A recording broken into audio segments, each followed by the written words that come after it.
Hello friends, welcome back to roach wealth club. अगर आपने हमारा चैनल सब्सक्राइब किया है तो कंग्रेचुलेशंस, आप भी लाइफ में ग्रोथ चाहते हो। आज हम डिस्कस करने वाले हैं एक ऐसी किताब के बारे में जो आपकी लाइफ को कम्प्लीटली ट्रांसफॉर्म कर सकती है, और ये है नेपोलियन हिल की legendary book the law of success. ये बुक सिर्फ एक सेल्फ हेल्प गाइड नहीं है, बल्कि एक कंप्लीट सक्सेस मैनुअल है जिसमें नेपोलियन हिल ने अपने 20 साल के रिसर्च और एक्सपीरियंस को सम अप किया है। ये वह प्रिंसिपल्स है जो दुनिया के सबसे सक्सेसफुल लोग अपनी लाइफ में अप्लाई करते हैं। तो बिना टाइम वेस्ट किए चलिए शुरू करते हैं आज की book summary. The Mastermind. Mastermind का कॉन्सेप्ट क्या है? मास्टरमाइंड का मतलब है एक ऐसे ग्रुप का फॉर्मेशन जिसमें डिफरेंट लोग अपनी एक्सपर्टीज और रिसोर्सेज शेयर करते हैं। जैसे एक इंसान अकेला जो काम नहीं कर सकता, वो ग्रुप के साथ मिलकर इजीली अचीव कर सकता है। एग्जाम्पल, सोचो एक स्टार्टअप टीम को। अगर टीम में एक बिजनेस स्ट्रैटेजिस्ट है, एक मार्केटर और एक प्रोडक्ट डिजाइनर, तो उन सब के कंबाइंड स्किल्स से बिजनेस ग्रो करेगा।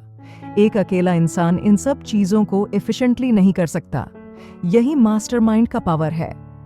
हिल कहते हैं कि मास्टरमाइंड का एक पर्पस होता है नॉलेज और आइडियाज को एक्सचेंज करना, और इससे आपके दिमाग में नए नए थॉट्स जनरेट होते हैं जो आपको सक्सेस के करीब ले जाते हैं।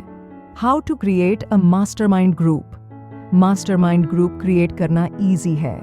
सबसे पहले आपको ऐसे लोगों को ढूंढना है जो आपके गोल्स के साथ अलाइंड हैं और जिनके पास कॉम्प्लीमेंट्री स्किल्स हैं। इस ग्रुप में ट्रस्ट होना जरूरी है ताकि हर मेंबर अपने आइडियाज फ्रीली शेयर कर सके। एग्जाम्पल, सोचिए आप एक फिटनेस एंथुजियस्ट हो और आपका गोल है एक फिटनेस स्टार्टअप बनाना। आपको ऐसे लोगों को मास्टरमाइंड में इंक्लूड करना होगा जो न्यूट्रिशन, फिटनेस ट्रेनिंग और मार्केटिंग में एक्सपर्ट हों। जब आप सब मिलकर काम करेंगे तो आपका फिटनेस स्टार्टअप जल्दी से ग्रो करेगा। Benefits of a mastermind. Brainstorming of ideas. जब डिफरेंट माइंड्स इकट्ठा होते हैं तो नए और इनोवेटिव आइडियाज जनरेट होते हैं। अकाउंटेबिलिटी। मास्टरमाइंड ग्रुप आपको अकाउंटेबल बनाता है। जब आप अपने प्रोग्रेस के बारे में रिपोर्ट करते हो तो आप मोटिवेटेड रहते हो। Support system.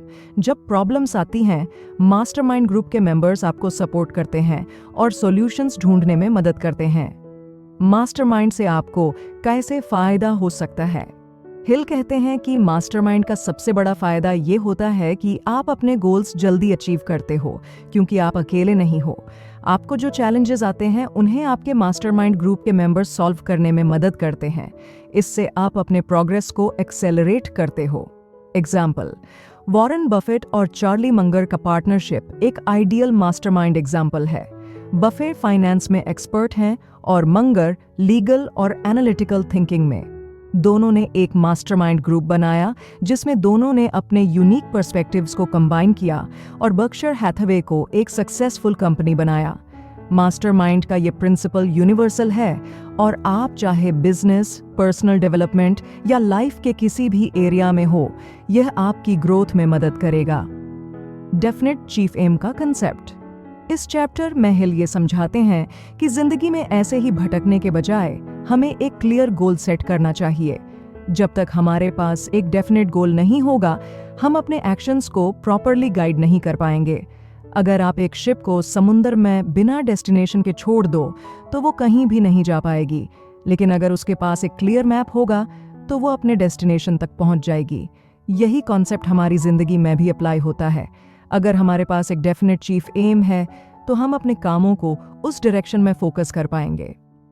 एग्जाम्पल, मान लो एक लड़का है राज, जो कि अपनी जिंदगी में सक्सेसफुल बिजनेसमैन बनना चाहता है। अगर राज बस सोचता रहे कि मुझे सक्सेसफुल बनना है, लेकिन उसके पास एक क्लियर प्लान या गोल नहीं है, तो वो इजीली डिस्ट्रैक्ट हो जाएगा। लेकिन अगर राज अपने आप से कमिटमेंट करता है कि मैं अगले 5 साल में अपनी खुद की कंपनी स्टार्ट करूंगा और उसको इंडिया की टॉप 10 कंपनीज में लाऊंगा, तो ये उसका डेफिनेट चीफ एम होगा। इस एम के साथ राज अपने सारे एक्शंस, डिसीजंस और एफर्ट्स को उस गोल के लिए फोकस कर पाएगा। माइंड को डायरेक्ट करना।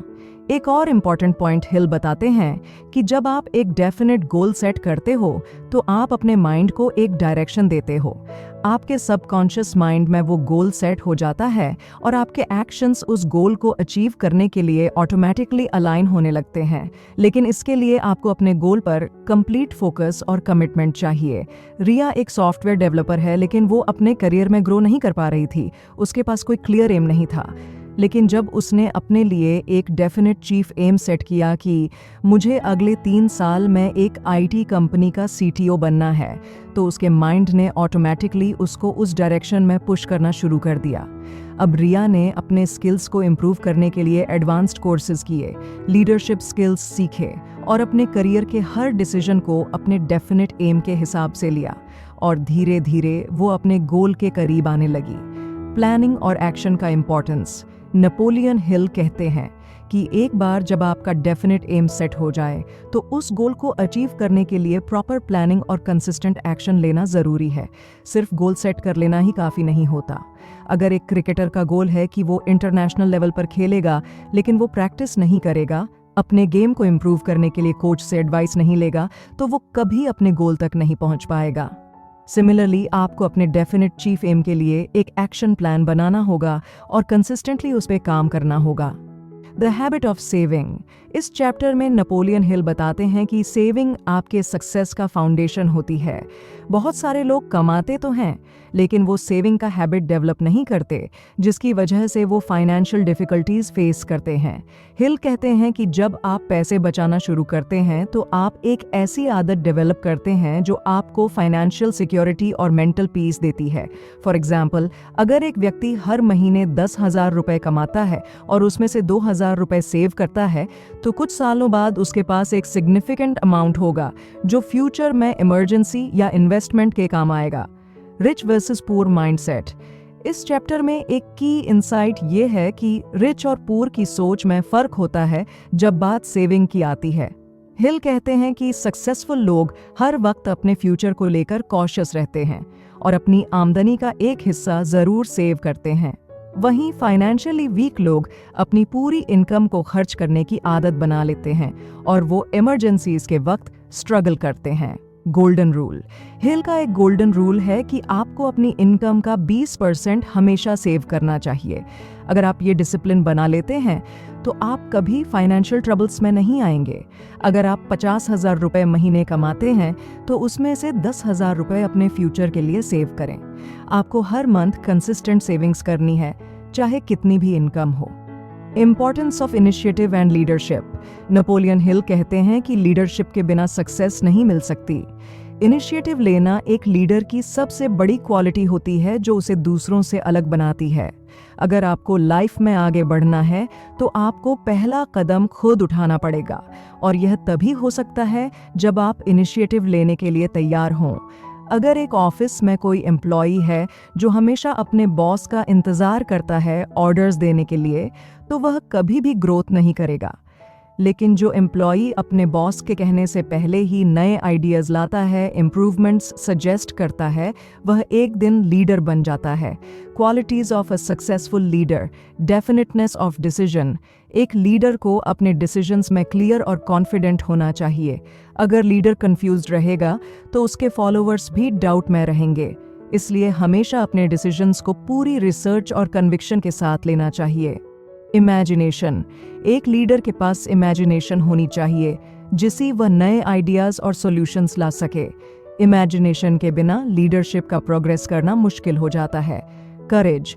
रिस्क लेने की हिम्मत और चैलेंजेस का सामना करने का करेज एक लीडर के अंदर होना चाहिए। कभी कभी आपको अनपॉपुलर डिसीजंस लेने पड़ते हैं, लेकिन अगर आपके पास करेज है तो आप इन सब का सामना कर सकते हैं। प्लानिंग। लीडर का सिर्फ आइडियाज और करेज से काम नहीं चलेगा, उसके पास एक सॉलिड प्लान होना चाहिए। प्लानिंग के बिना कोई भी आइडिया सक्सेसफुल नहीं हो सकता। दूसरों को मोटिवेट करना। एक सक्सेसफुल लीडर अपनी टीम को मोटिवेट करता है और उन्हें आगे बढ़ने के लिए इंस्पायर करता है। अगर लीडर खुद ही डीमोटिवेटेड है तो उसके फॉलोअर्स भी एनर्जी लूज करेंगे। इनिशिएटिव की कमी से क्या होता है? जो लोग इनिशिएटिव नहीं लेते वो अपनी लाइफ में स्टक हो जाते हैं। इनिशिएटिव की कमी से आप दूसरों के पीछे चलने लगते हैं, आपके अंदर कॉन्फिडेंस का लॉस होता है, आप अपने करियर और पर्सनल लाइफ में अपॉर्चुनिटीज मिस कर देते हैं। हिल कहते हैं कि इनिशिएटिव की कमी का सबसे बड़ा रीजन फियर होता है। लोग फेलियर का डर, रिजेक्शन का डर या क्रिटिसिज्म का डर की वजह से एक्शन नहीं लेते, लेकिन अगर आप सक्सेस चाहते हैं तो इन डर का सामना करना ही पड़ेगा। एग्जाम्पल, एक स्टूडेंट जो एग्जाम की तैयारी करने से डरता है क्योंकि उसे लगता है कि वो फेल हो जाएगा, वो कभी सक्सेस नहीं पाएगा।